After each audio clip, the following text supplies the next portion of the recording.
Hello, I'm Tracy Pa with the Midday News.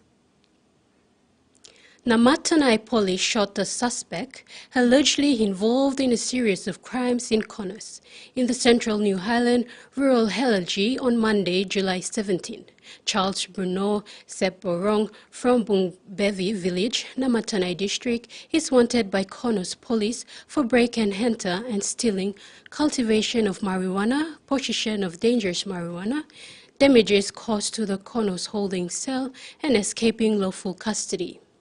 The suspect was shot in the right foot after he resisted arrest and tried to make a run for it.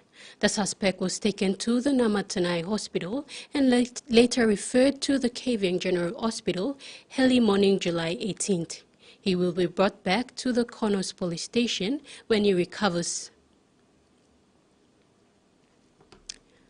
A two-day rig-to-reef action planning workshop in Ley brought participants from the district of Kabung, Tawai Siasi, Finchapen, and Nawab in Makam. With funding support from the Rainforest Trust Foundation, the Morobe provincial government is collaborating with the Tree Kangaroo Conservation Program to conduct a rapid feasibility project to identify conservation areas. Climate Change Officer within the Morobe Provincial Administration, Atta Ferope, said this has been an ongoing activity since the first conservation project was started at Yas Helagi in Kabung district. It's very important that we should create a network of protected areas, so it's going to be easy for monitoring. If we don't create this network or this partnership, then it's going to be hard for us to monitor and to assess the progress of these conservation initiatives that are taking place within the province. Digital PNG Foundation hosted a roadshow at Vision City Mega Mall on Saturday, July 15, to announce the launching of the new block for its education TV program, Bulletin, that has on TVWan. The program went to air on Monday, July 17. It is a 9 a.m. to 3 p.m. weekly program. Bulletin is Digital Foundation's education channel carrying its major campaign for better literacy in Papua New Guinea. It was launched as a pilot educational television channel in September 2021 in partnership with the National Department of Education, Digital TV, Film Bureau, and The Voice Inc. to increase literacy and economic opportunities for young people. Here are the highlights from the launching. We'll have more in the main news bulletin this evening.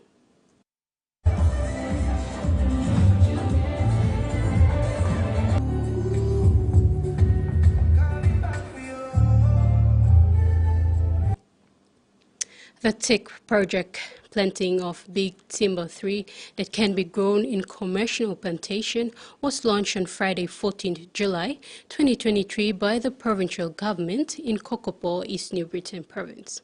The launch coincided with the inauguration of Governor Maru's patronship to Organization for Industrial, Spiritual and Cultural Rural Chapter.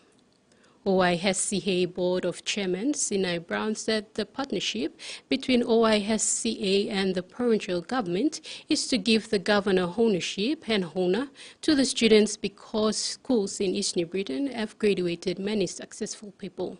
This trick 3 is used to build houses. It can also be sold for an income. In regional news, experts are warning Space junk loops is an increasingly global problem as WA police hand off an investigation into the discovery of an unidentified rocket part on a beach north of Perth. What was an exciting discovery for locals at this Greenhead beach wasn't a surprise for some. To have one wash up on the shore with WA is not really that remarkable in a sense, because the Indian Ocean is probably getting its fair service of discarded rocket bodies. And it could become a more widespread problem in the future.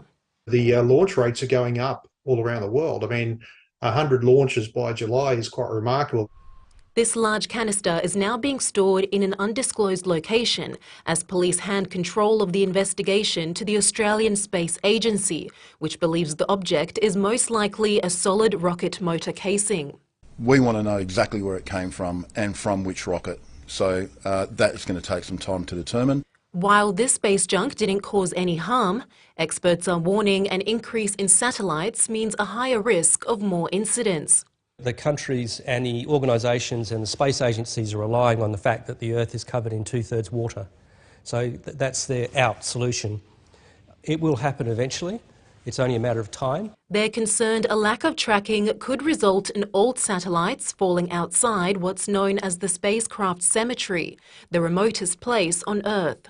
The graveyard is to avoid purposeful impact in foreign countries. If a satellite or a launcher fell back in its own country, there wouldn't be a problem. But, you know, there is a huge threat to human life, and also there are insurance issues as well. It's not known whether the object will remain in WA or be sent back to its country of origin.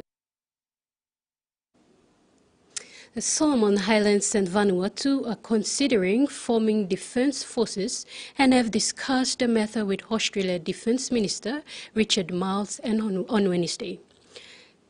Security partnership in the region, where currently only 5 out of 18 members of the Pacific Islands Forum bloc have a military, have come into focus after China signed a security pact with Solomon Islands last year. The US responded by signing a defense cooperation agreement with Papua New Guinea in May. China and Solomon Islands have said the security pact provides for domestic security and policing, rejecting concerns from other PIF members about the risk of militarization of the region. Farmers across the states say their livelihood is being affected by flood-damaged roads with no prospect of them being repaired anytime soon.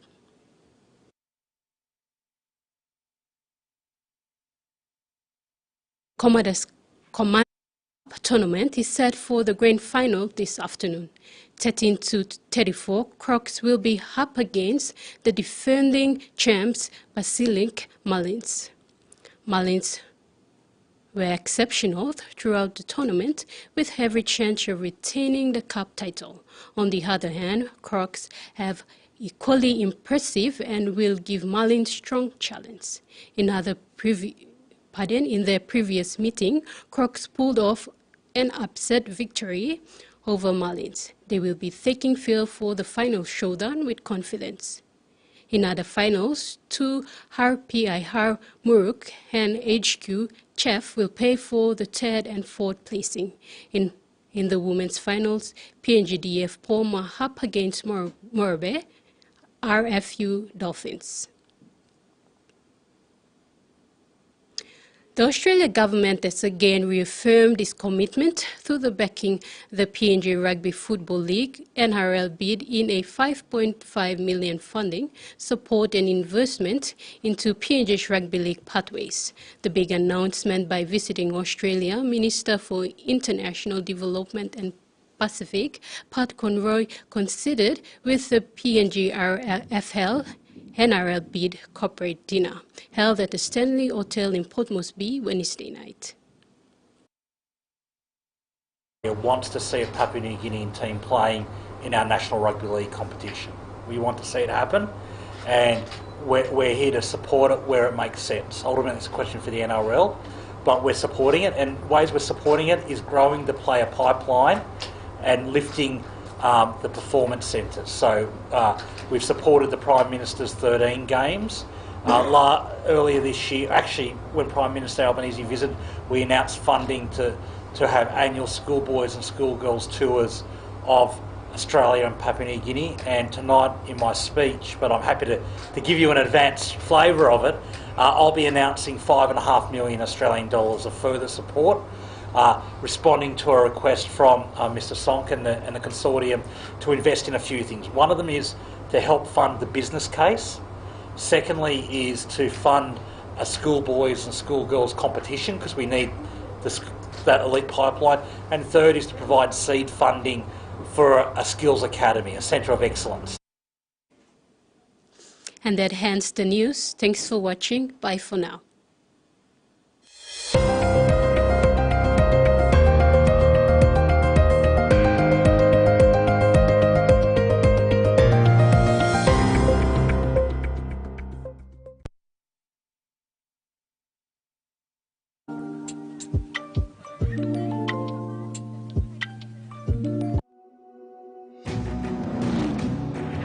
Monster Machines.